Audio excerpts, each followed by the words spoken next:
Okay, good morning, good afternoon, everyone. Thanks for tuning in to our webinar series on fire retardancy. My name is Haskell Beckham, and I'll be serving as your moderator and host today. Before I introduce today's speakers, I'd like to tell you a little about the webinar series. I'm assisting the folks at the Industrial Fabrics Association in organizing and planning this webinar series on fire retardancy. This webinar series evolved from member requests to the staff at IFAI, as did the topical outline shown here on the left. The plan is to cover the topics in a series of webinars held approximately every 2 months. The topical outline and the schedule will continue to evolve based on member and participant feedback and requests. So please keep the feedback and comments coming in as we move through the series. Today we're pleased to present our second webinar in the series with an overview of health impacts and update on state and federal regulations related to flame retardants. On December 15th, we're currently planning for a presentation on standards and performance requirements related to flame-resistant materials and products. We're still considering potential speakers for this topic, so please contact me directly if you're interested in discussing this speaking opportunity, or if you know of someone who we should reach out to in this regard. Future dates and specific topics are to be determined, but as I mentioned, the tentative plan right now is to schedule a webinar about every 2 months until we get through all the topics. So let me go ahead and introduce our speakers today. We have 2 speakers. Our first speaker is Renee Kalmus. Renee is a senior managing scientist with Exponent, an engineering and scientific consulting firm. Renee has 30 years of health risk assessment experience as a certified industrial hygienist. She assists clients by designing, conducting, and managing technical studies to address potential exposure to and consumer product environmental and occupational impacts of chemical agents, including flame retardants. She has developed sampling protocols to evaluate FDA, CPSC, and Proposition 65 claims, assisted numerous companies in establishing compliance programs, as well as developing programs to address green chemistry initiatives. Renee has taught numerous courses on risk and has developed and conducted more than 100 training programs. She is frequently invited to speak on exposure assessment methods at professional conferences and often interacts with local and state regulatory agencies on industrial hygiene, exposure, and risk assessment. Renee will begin today and then pass the cursor to Ann Grimaldi. Ann will deliver the second part of the presentation today.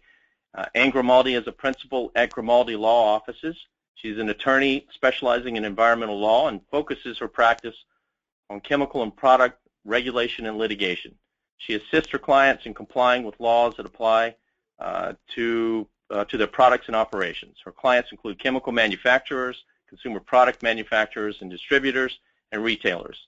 Some of her specialties include California's Proposition 65 Defense and Compliance, the California Green Chemistry Initiative and Safer Consumer Products Regulations, the Federal Toxic Substances Control Act, emerging regulations affecting nanomaterials.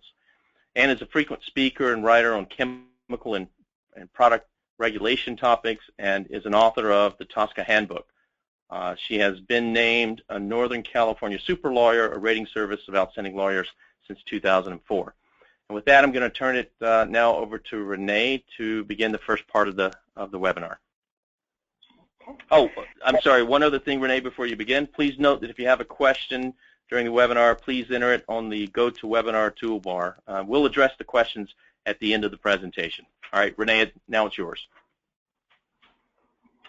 Thank you, Haskell. Good morning and good afternoon to all.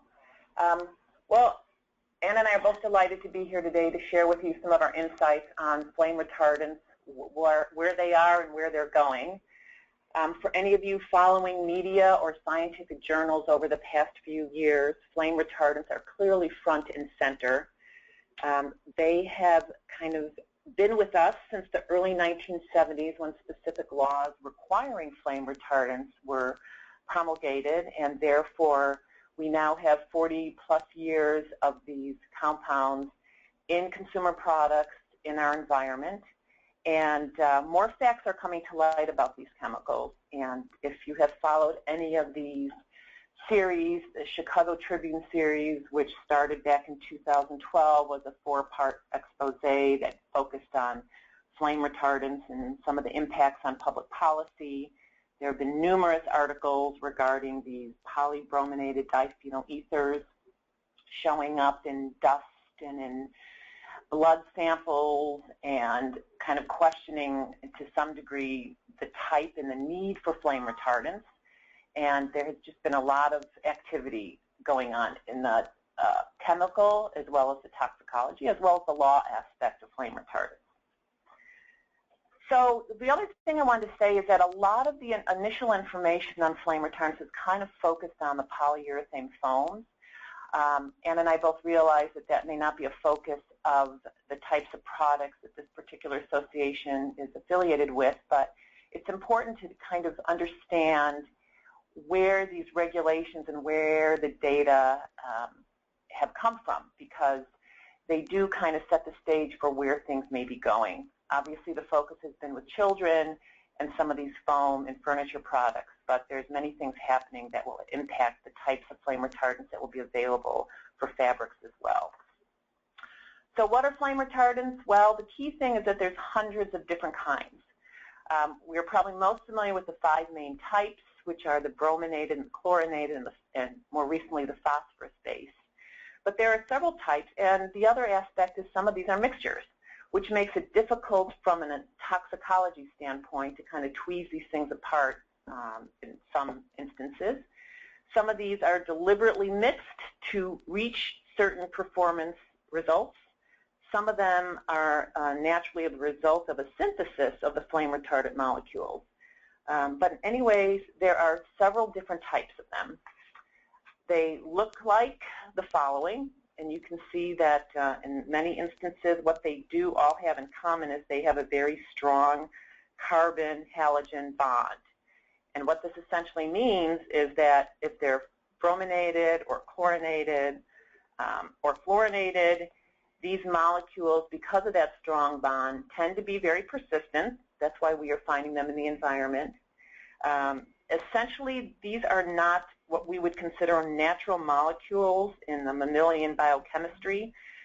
They have carbon bonded to these, so our bodies really don't know how to deal with them. In many ways, they are similar to pesticides, and from that standpoint, it's important to kind of understand what we call the dose response aspect of these. That at certain doses, they are from a health standpoint may be completely fine. If you increase the dose and you increase the exposure, there may be more adverse health effects. So why do we need them? Well, in addition to them being promulgated in the 70s, what we have now is we're kind of at this very interesting situation where there's a lot of regulation to get rid of them, questioning them, finding different alternatives. But at the same time, there's a slew of regulations that require them, and Ann will speak to that as well as some of the regulations that are going on to try to remove them in some aspects. But in many ways, if you look at the flame retardant history, many bring it back to the California TB 117 legislation, and this kind of started the need for some flame retardants to be added when we're talking about furniture, especially the polyurethane foam type furniture. This required basically a small candle-sized flame had to be applied to uncovered foam for about 12 seconds without igniting the fire. This was pretty impossible to do, so manufacturers, and the most common solution was the addition of flame retardants. And as you know, as normally would occur, if you're going to manufacture a flame retardant and put it in a product, you're not going to have it different in California than in Iowa. So that TB 117 kind of became the de facto standard. There have been changes to that, as many of you might be aware, in 2010, and some more significant changes in 2013. Additionally, there's all kinds of other requirements for flame retardants having to do with buildings. Some may be familiar with some of the initial children's sleepwear standards. particular flame retardant, commonly referred to as tris, was banned in the 1970s. But the focus was to kind of, early on it was recognized that these do have health impacts, and the focus is on children. We are now dealing kind of in a whole different arena now, because not only are we dealing with children, but there's also concern about where these are going in the environment and dealing with all populations, not just the children, with regard to the potential health impacts. Finally, there's some voluntary industry standards which may be more pertinent for this particular group, having to do with flame retardants. There's a certain level of performance still being needed for sleeping bags and tents, which obviously involve some industrial fabrics. So where are they used? Well, as I said, they're used in fabrics, foams, plastic. They're used in polymers and consumer products. The important thing here from exposure and from health is that there's a difference between if they are considered additive versus reactive flame retardants. Additives, because they are basically added and not bound, they are semi-volatile compounds, which means they can both volatilize as well as they can adhere to particulates, which means they then can become loose. They can become loose, they can become degraded, they can be abraded if they are not covered, or even if they are covered with some fabric, they still can make their way out from the foam. They can be volatilized, they can be washed. So those add to the type of exposure pathways from a health standpoint that we're concerned with. They can be found in house dust. They have been found in hand wipe samples if you touch certain products and wipe your hands. They're typically added about 6 to 7% by weight in some of these products.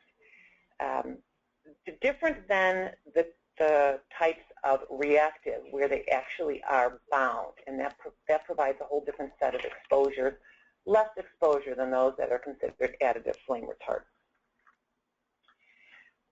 Many may see these types of lists of restricted flame retardants. The take-home here is that they are evolving, they are changing. It is difficult to get a handle on some of these, and we'll talk about that. There are 3 in particular that Ann will speak to a little more, which are on the Prop 65 list. Those are noted with an asterisk, and they are bolded. The penta has been regulated and more or less not used for a decade or so. But with this, whenever you get rid of one flame retardant and you still have to meet criteria, obviously it then leads to alternatives. And so we are now dealing with some of these alternatives and assessing their exposure and their toxicity. The interesting thing about these alternatives is that, when you have a chemical out there that you've worked with and that we have information on for 40 years, at least we have information on it, where some of these alternatives, the information is a little more sparse. So in this interest to kind of deal with alternatives, we're also dealing with, in many instances, some data gaps, both from environmental fate as well as toxicity.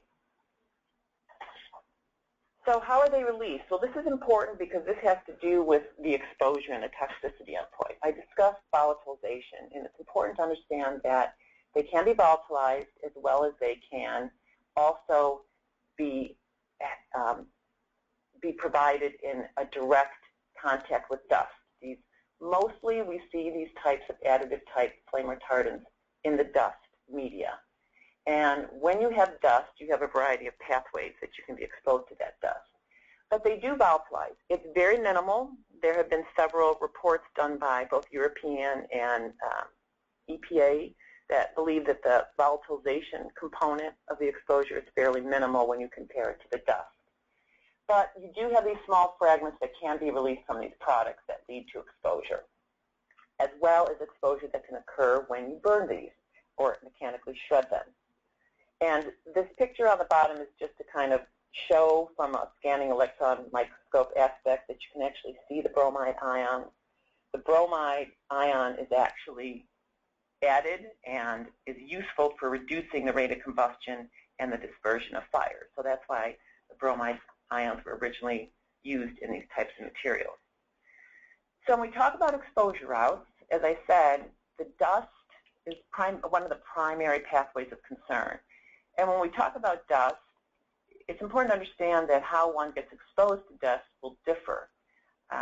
If you have dust that becomes abraded from types of foams or fabrics or consumer products, that dust can reach the floor. If you're a child, you're more prone to be crawling on the floor than an adult. There's indirect hand-to-mouth contact. In other words, you're not intentionally going in and picking up the dust and eating it, but just by contacting food or contacting other materials, you get some on your hands and it gets in your body. Dermal contact is not a prevalent pathway for these types of compounds. They're large molecule compounds, and so you don't see the dermal penetration as much as you do see this ingestion that comes from these dust-type particles. So why are we concerned about this? Well, over the years, we have found that we can detect these compounds, these polybrominated diphenyl ethers, in the blood. So there has been a variety of studies that have looked at this over time, especially in the past 10 years, and we do see that we do have higher rates of these types of flame retardants, certain types of flame retardants, in the blood of those in the North America, where we do have regulations that required us to adopt these types of flame retardants in a variety of consumer products, where we don't see the levels quite as high as in countries who don't have these types of regulations. So one of the aspects of the exposure is that, we have animal studies that show that there may be certain types of reproductive or immunologic or carcinogenicity aspects, but we're also finding them in people. Now, what this means, we haven't quite wrapped our hands around it, because the detection of a chemical in the body or in the air or on the floor of your home does not necessarily mean exposure to that chemical. But clearly, once we started biomonitoring these compounds and finding them, it raised the level of interest significantly. And California has a very aggressive biomonitoring program that includes a variety of flame retardants. The Center for Disease Control, the National Health and Nutrition Examination Study, NHANES, is also looking at particularly these polybrominated diphenyl ethers. And so these materials have been detected in our bodies. So how have we dealt with this from an exposure and from a health standpoint? There are a variety of research documents that the National Research Council, as well as EPA, as well as the European Union, have been involved in. The toxicology aspects have been studied fairly aggressively. As indicated, this all kind of happened when certain brominated biphenols were requested, and EPA had legislation to get rid of those. And when you get rid of chemicals, you have to look at alternatives. So there's been a variety of reports out there where different agencies have looked at these alternatives to ensure that if we take something out, we're not putting something back in that's just as bad or worse. And most recently, which I'll share some of the findings with, the US EPA in 2015 released an alternative assessment update in which 18 chemicals have been evaluated. Now, originally, when this all started back in 2000, the goal was, as I said, a lot of this focused on the upholstered furniture because there's so much of it, people are exposed to it. Congress asked the National Research Council to review the health risks posed by some of these flame retardants. And they did. They followed what we call a risk assessment, which is an EPA process to look at exposure. And the findings from that was that some of them could be used with minimal risk, where others needed additional exposure studies because there were some data gaps that were determined. And then EPA came out with additional alternatives looking at emerging chemicals. And it's difficult because you have these competing interests of having a flame retardant that meets criteria as well as trying to reduce the level of the flame retardant or use alternative flame retardants. And it was recognized early on in the 2000s that there's really no ideal alternatives. They are substitutes. And one of the ways that EPA has looked at this is what we call a screening evaluation. And I'm going to just kind of put this up here so you can see what essentially these screening methodologies do. It looks like a lot of mumbo-jumbo here, but essentially it is possible to rate various flame retardants on certain types of criteria. And those criteria would be the human health effects, ecotoxicity, and the environmental. And then to also look at how are we exposed to these chemicals, both the worker who's formulating and manufacturing these and making the types of products that may contain these flame retardants, as well as the general population that uses these consumer products. So there are criteria specifically, there are specific tests, toxicological tests that look at these endpoints. And EPA came up with a screening methodology, which is also used in their 2015 update, which is also used as part of what we call the design for environment and alternatives assessment, and it's kind of being used in the whole green chemistry aspect, where you provide some type of rating on how these different flame retardants act from a toxicological standpoint. And you can see that in some instances we have a great deal of information. Sometimes we do not on particular chemicals. And a rating scheme has kind of been used that looks at these particular toxicological effects, that look at reproductive effects, which means how that's going to impact the ability to have offspring. Developmental effects, which is looking at impacts that may occur in utero or to the fetus, looking at immune systems, neurotoxicity, and the ability for this to be a mutagen or a genotoxic chemical. And they all, what these types of screens do, they don't tell you what you can use and what you can't use. They give an indication of more or less the safety factor that may or may not be applied to these specific flame retardants. Obviously, if you have one that has low hazard concerns, that would be a lot better than using those that have the H designated for the high hazard concern. But at the other aspect of this, there's all these other things that go into alternatives that have to do with, does it meet the requirements, how much is used, does it degrade, all those types of things that also eventually get in, that should be evaluated as part of that green chemistry and safe alternative. So this process was updated just actually a few months ago in August 2015. EPA put out an updated alternative assessment, which they believe can be used when we're looking at selecting and determining other types of compounds. They focused on the halogenated alternatives, the non-halogenated, and there's a variety of those, including inorganics, antimony, some of these melamines, and some phosphate alternatives. And there's quite a few that are, new to the market, and they are comprised of proprietary mixtures, and some of those were evaluated as well. And that information, it is somewhat updated to the 2005, and there are particular chemicals that now have a different rating than they did in 2005. So that information, specifically some of the Prop 65 chemicals, they have been rated to go from the M for the moderate hazard to the H for the high hazard with regard to cancer-causing and reproductive impacts. So a couple other things that are happening from the toxicological and the hazard standpoint is there are environmental groups that are very active in trying to eliminate these chemicals from products. CEH is one of them, and they have actually, which Ann will speak a little bit more about some of the regulations and some of the Prop 65 issues, but they actually are pushing to remove any, and I have this in quote, any halogenated or phosphorus-based chemical compound used for purpose of resisting or retarding the spread of fire.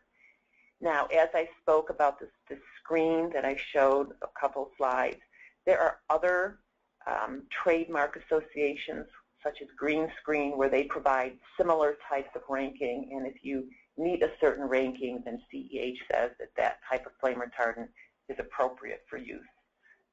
So there are a variety of types of screening companies and methods out there now for this.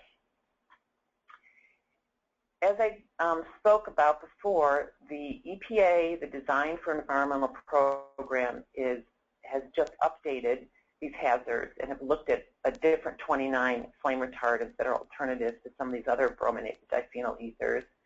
Europe has something very similar. It's called the Enviro study, which is very similar to the same type of screening. Something that we can't get around that is very important to this use of flame retardants is the whole California Green Chemistry Initiative. Their policies, again, moving towards all different alternatives.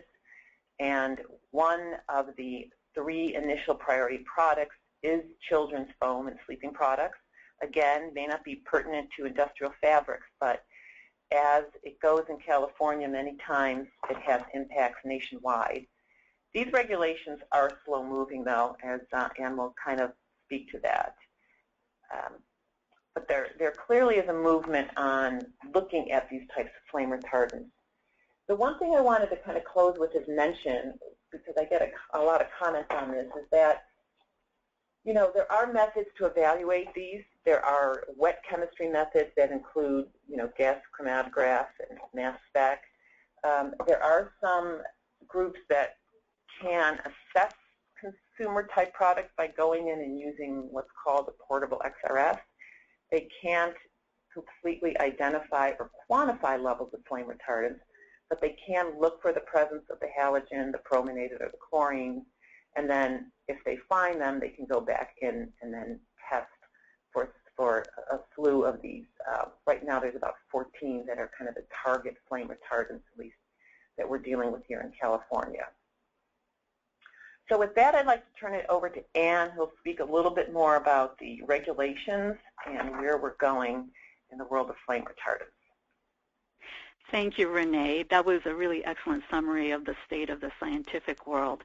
And thank you all for giving me this opportunity to speak to you about what's going on with flame retardant regulation at the federal and state level. Because this is something that we could probably talk about for hours and hours, and at the end of which, you know, our brains would be smoking. But we do have only about 20 minutes, and so this is necessarily going to be, you know, the whirlwind tour at the 30,000-foot level. Let me give you the punchline first, which is we're seeing way more regulatory scrutiny and state regulation of chemicals in general, and certainly flame retardants in particular. I wanted to make sure to get you the punchline so that you can kind of frame, to help frame the rest of the discussion. But what I wanted to, hold on a second.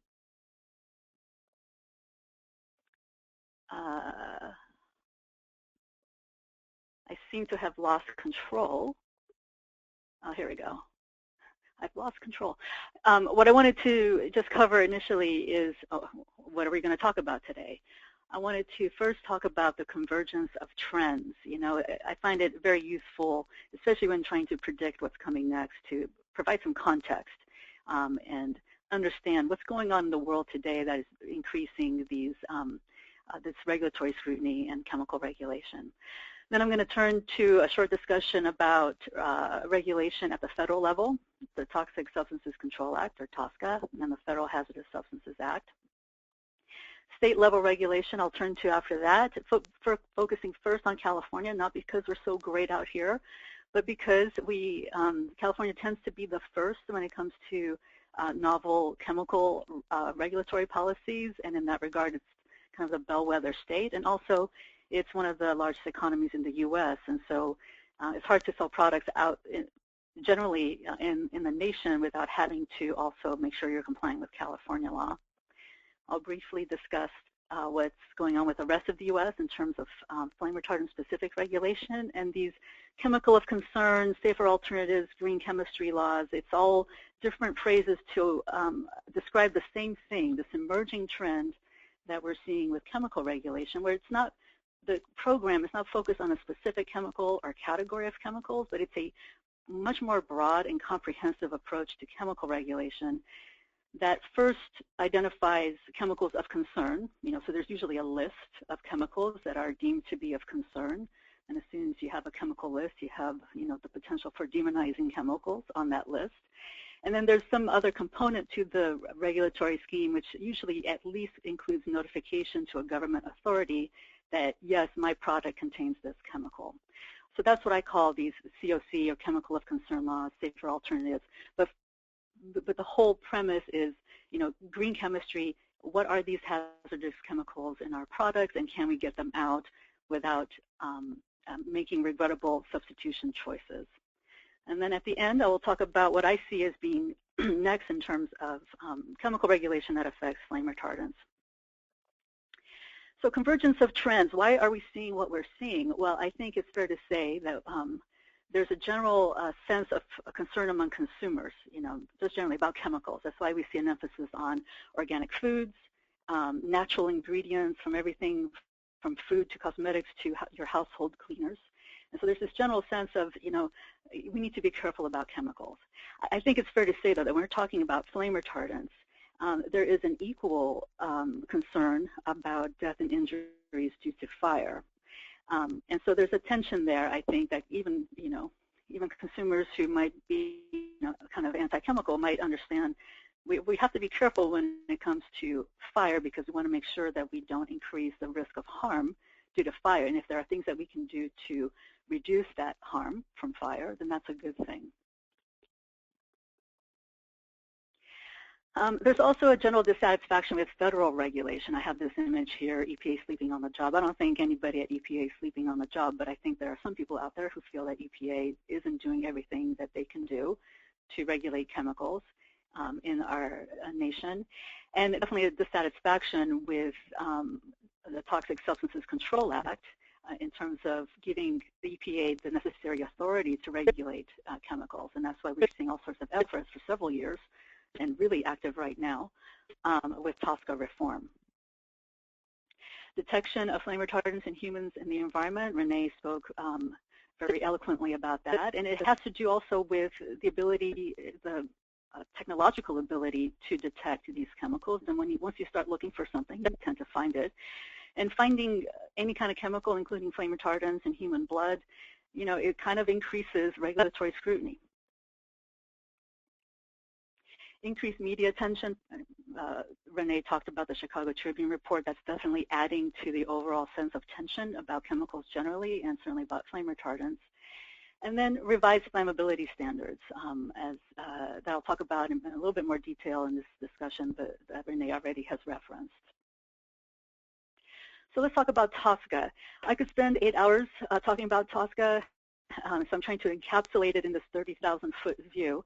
TSCA is our nation's federal comprehensive chemical regulation law. It does a number of different things. It has many, many provisions. But basically what it does, it divides the world of the chemical universe into two: new chemicals and existing chemicals.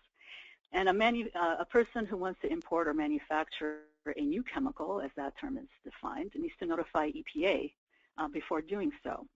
And the law also authorizes EPA to regulate new and existing chemicals in specified circumstances. And those specified circumstances can change depending on whether we're talking about new chemicals or existing chemicals.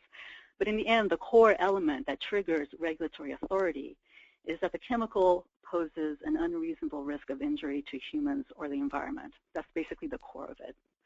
So EPA has several tools in its toolbox. One of the things that they do, EPA does, is publish these chemical action plans. And these are documents that, in which EPA describes specific chemicals or chemical categories, talks about their use, talks about what is known about risk and exposure, and then outlines EPA's plan going forward about how they might regulate that specific chemical or category of chemicals. And certainly flame retardants, polybrominated diphenyl ethers, for example, have been the subject of these chemical action plans, and that's why we're seeing activity at the federal level with respect to them.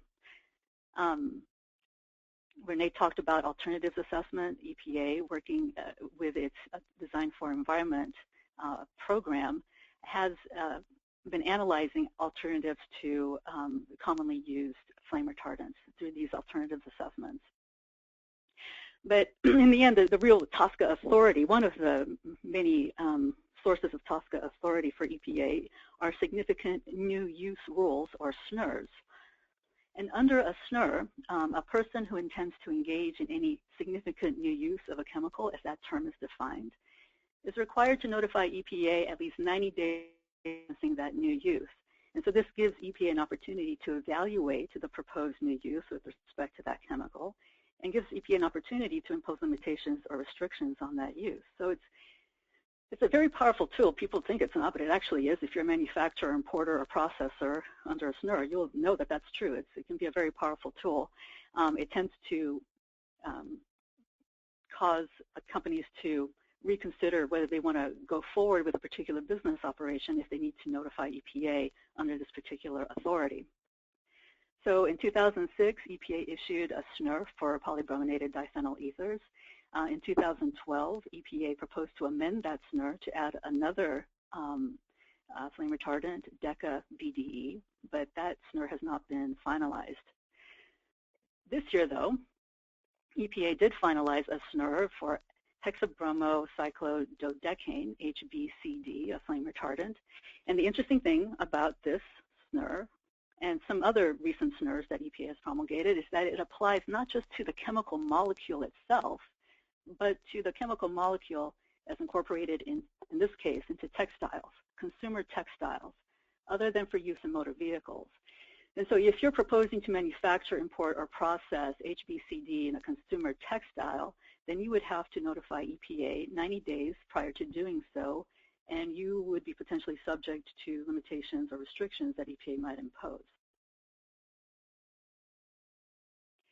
So that's TSCA. Let's talk about the Federal Hazardous Substances Act, which is implemented and enforced by the Consumer Product Safety Commission. Now, the CPSC also has regulatory authority in other aspects, including flammability standards.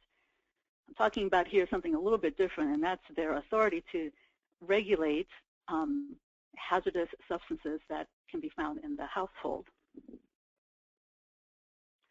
So this law requires precautionary labeling on hazardous household products for safe use, and it authorizes CPSC to ban hazardous substances if the agency makes certain findings. So earlier this year, the CPSC received a petition from a large number of non-governmental organizations requesting a ban on organohalogen flame retardants in children's products, furniture, mattresses, and electronics casings. CPSC has extended the comment period for this petition, the public comment period, to January, and is planning a public hearing on this petition, I believe, December 9 in Washington, D.C. The petition covers non-polymeric additive organohalogens, and if you recall from what Renee said, when you're talking about additive flame retardants, those are things that, molecules that can be more likely to escape from where they're supposed to be. Similarly, when you're talking about non-polymeric, you tend to be talking about smaller molecules, again, with a higher possibility of escaping from where they're supposed to be. So that's the focus of this petition. Let me now turn to California flame retardant specific laws. So here we have an actual outright ban on the manufacture, processing, or distribution of products containing more than 0.1% penta-BDE or octa-BDE. And I believe Renee mentioned those have been kind of out of commerce for a while anyway, for at least a decade. This particular law was enacted in 2003, and so it was kind of anticipating the voluntary phase out, if you will. We also have in California a flame retardant labeling law for products, upholstered furniture products that are covered by the California Flammability Standard, TB 117-2013. So I'm going to take this one kind of slow. It's a little bit complicated. So a manufacturer of polyurethane, flexible polyurethane foam or upholstered or reupholstered furniture sold in California needs to comply with this flame retardant labeling law. And that requires the manufacturer to affix on the product a label that says whether or not the product contains added flame retardants. Now, the covered products under this labeling law, the same products that are covered by TB 117-2013. So that means that outdoor furniture is not covered and mattresses or mattress sets not covered.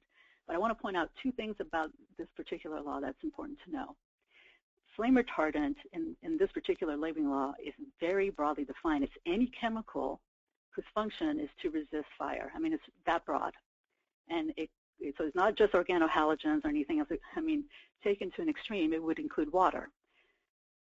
So that's one thing to know about it. It's incredibly broadly worded. And the other thing to keep in mind is that the phrase added flame retardant under this law means flame retardant that is present, intentionally present, at a level of 1,000 parts per million. So there's an actual product concentration standard that applies here. For those products that are covered by TB 117-2013 that have any kind of flame retardant added at 1,000 parts per million or more, you need to check that box that you see on the label there. It contains added flame retardant chemicals. Let me cover now California non-flame retardant specific laws. And these, what I mean by that is chemical regulatory programs that are broad enough that flame retardants might be swept in as part of the regulation, but the law itself is not directed to flame retardants specifically. So first on the list, Proposition 65. And for those of you not familiar with this law, this is a California law that requires clear and reasonable warnings to be provided prior to exposing persons to any one of the almost 900 chemicals on the Prop 65 list. And what I have here depicted is the safe harbor warning language for Proposition 65.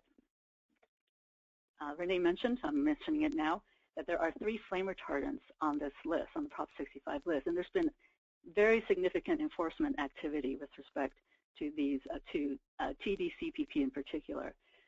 And this law is enforced by civil lawsuits exclusively, and any person off the street can sue a company to enforce that law. It's become quite a little cottage industry in California with a lot of money changing hands with these private enforcers suing companies for allegedly exposing people to these chemicals without a warning. CEH, Center for Environmental Health, Renee mentioned, has been one of the primary enforcers for flame retardants using this Proposition 65 law. And there's been another group out there too, a group of plaintiffs represented by the Chandler Group. But in the end, CEH has been one of the main drivers because what they are requiring as part of their resolution of these lawsuits is that these products, which have been children's products and furniture products, contain 0 added flame retardants. There's also been an uptick in enforcement activity involving TDCPP in tents. And those have not reached the point of a resolution, so it's not clear exactly what these plaintiffs are actually asking for, at least not at this time. But definitely worth knowing that tent manufacturers and outfits like REI and so forth are starting to get hit with these Proposition 65 enforcement actions. And then the California Safer Consumer Products Regulations. You recall a few minutes ago I talked about this emerging trend in chemical regulation, broad, comprehensive, with a green chemistry underpinning. The idea is to analyze what kind of hazardous chemicals do we have in commerce and how can we get them out without making regrettable substitutions. That's kind of the overarching theme of these laws. In California, they're called the Safer Consumer Products Regulations, and they're one of the outgrowths of the California Green Chemistry Initiative. Very slow-moving regulations. It took a while for the state agency in charge of this law to put together the candidate chemical list, to put together what they call the draft initial priority products list, and priority products under this program have to go through an alternatives assessment to determine if there's a safer alternative.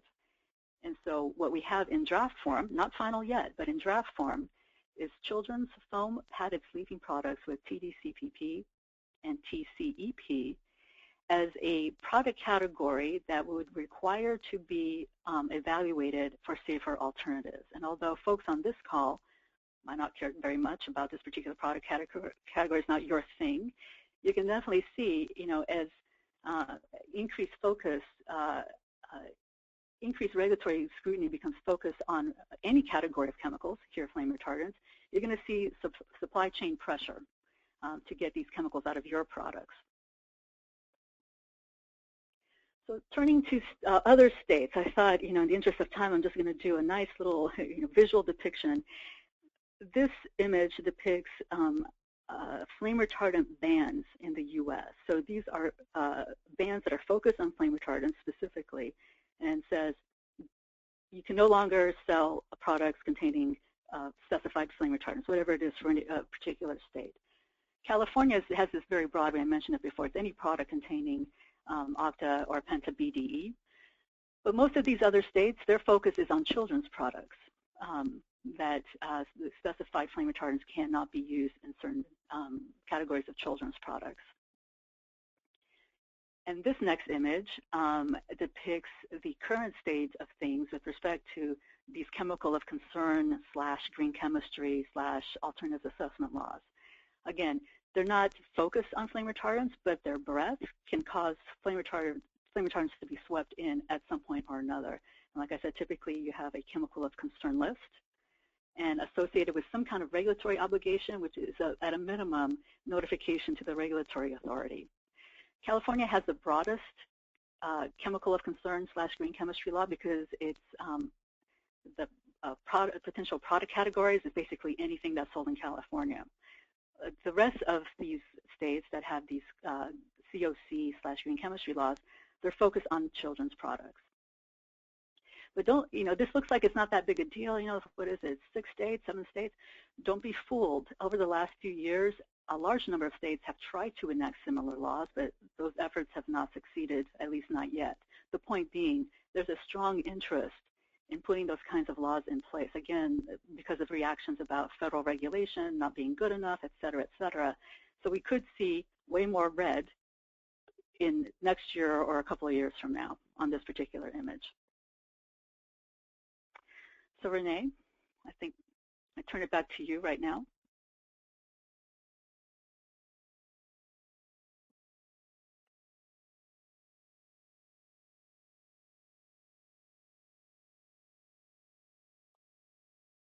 Hello? Oh, I'm sorry. Thank you, Ann. I thought I lost everyone.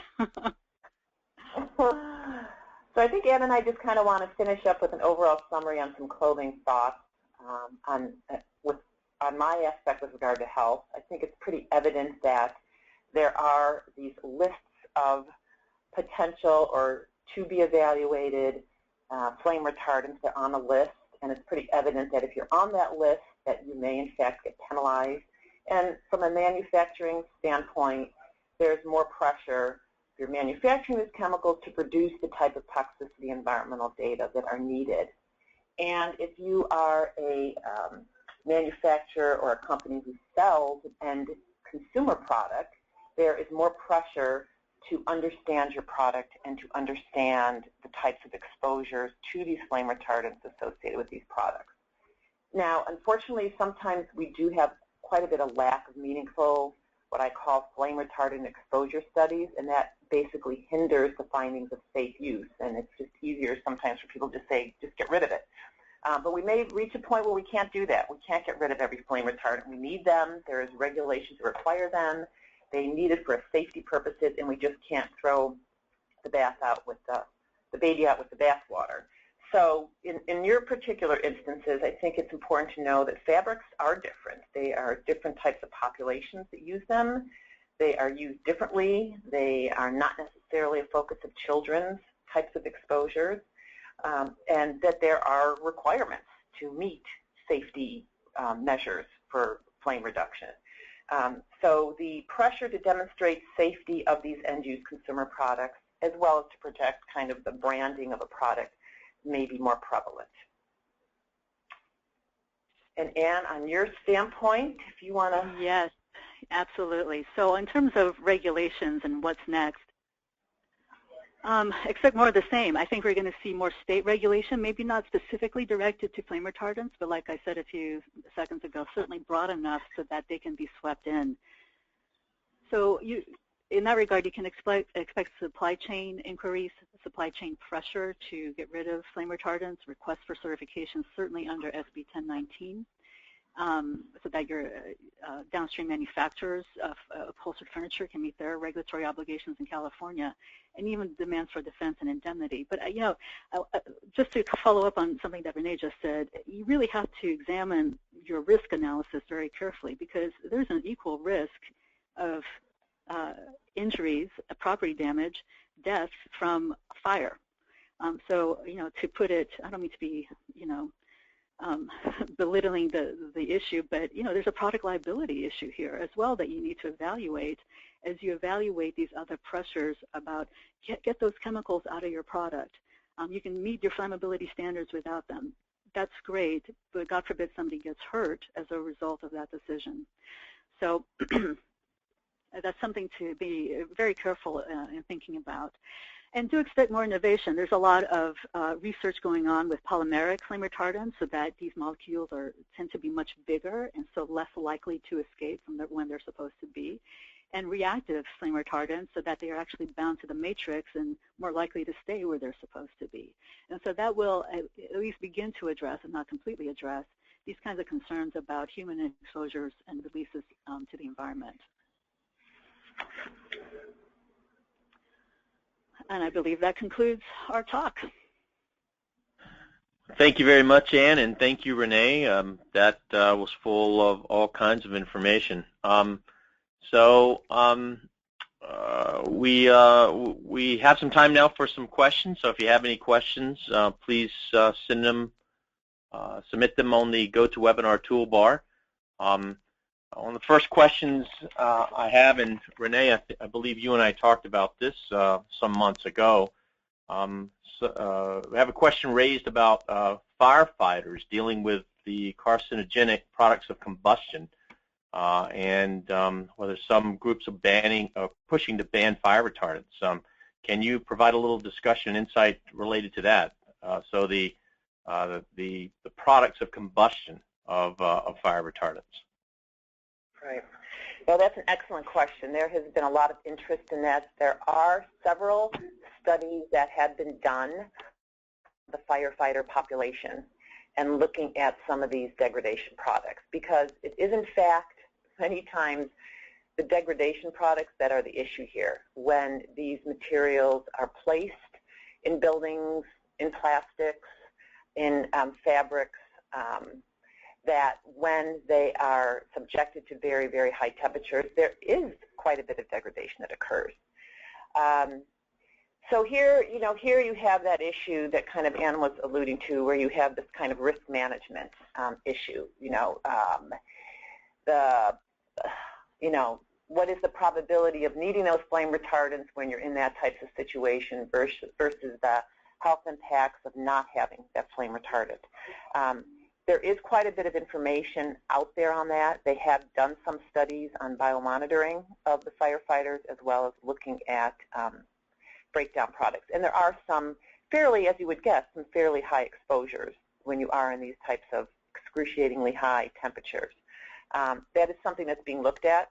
To be quite honest, it doesn't have as much regulatory impetus right now, because as you can kind of get a feel for, it's much easier to deal with some of these chemicals in situations where you're dealing with children, where you're dealing with something that a large population is being exposed to on a daily basis. There's just a lot more energy that can go into those types of changing of the regulations.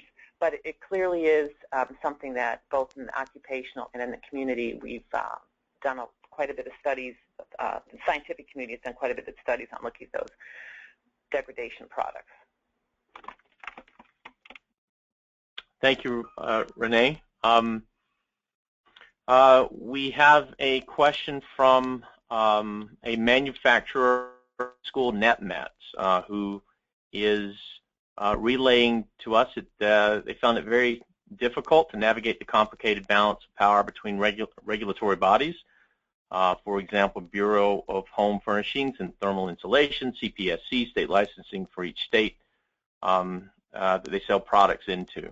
In many cases, they don't seem to know how to work with the manufacturers to navigate them all in an organized way. It seems they don't work together to communicate, and in many cases there are contradictions between the different regulatory bodies. Do you have any recommendations on how to simplify this process or navigate this process?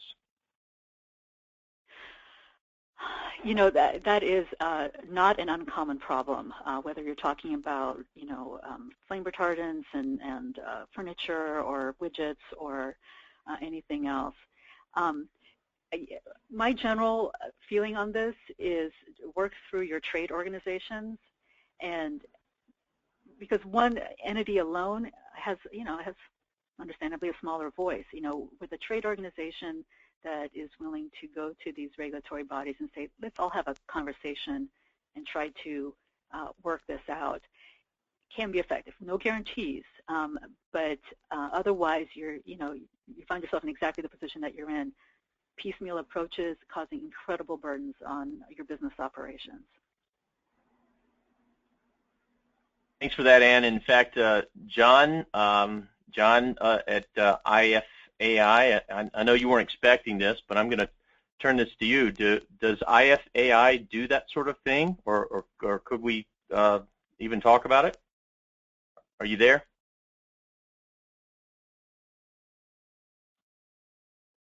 He may not be. Maybe not. Yeah. I didn't mean to put him on the spot either. No. I'm Or did talking I? about in a very generalized approach. You know, that Yeah. tends to be a reasonable method of trying to address these, you know, really difficult questions. Oh, yeah. He just sent me a message that says he doesn't have speaking privileges yet. So so that's something that I'm sure that we can follow up on and send some information out on from, well, some information can come out via IFAI. Another question we have is, what about antimony trioxide? Is that on the California Prop 65 list? No, it's not. Renee, have you seen that on the list? I think I've seen it. Antimony trioxide is on the list. It does It not is. have a safe harbor level, but it is on the list. And that is one of the alternatives, flame retardants, that has been looked at both by EPA, the Design for Environment. It does have an overall lower exposure type rating, but the problem is that because it doesn't have a safe harbor level, people haven't been focusing on it. But yeah. And primarily there, it is the issue of the particulate. It's not really a vapor issue. It's being degraded in some fashion. And fabrics, you know, there's quite a bit of fabrics that do have some of that added to it. And it would have to be degraded, manipulated, you know, burned in some fashion to get those types of particulates off those fabrics initially. Thank you for clarifying that for me, especially Renee. And just to follow up on one aspect of the interaction between the California labeling law, SB 1019, and Prop 65, I'm just going to put this out there. You got to analyze those issues differently. Whether or not you check that box of no added flame retardant, and whether or not you provide a Prop 65 warning for a product due to the presence of flame retardants, completely different analyses. And make sure you think about it that way, otherwise you can get bollocksed up, you know, in not a very pleasant way. Okay. Well, thank you, Ann. Thank you, Renee. I'd like to thank everyone for tuning in today and listening to the webinar. If you have any questions for Ann or for Renee, their email addresses were on the last slide that we had up there a second ago. If you have any questions or suggestions regarding the webinar series, please let us know. My email address is up on this last slide as well. Thanks again. Please join us on December the 15th when we are planning to have a presentation on standards and performance requirements related to flame retardants and all the different market segments and products that IFAI members are engaged in. Thanks again, everyone. Have a good day. Thanks, everybody. Bye-bye. Thank you. Bye-bye.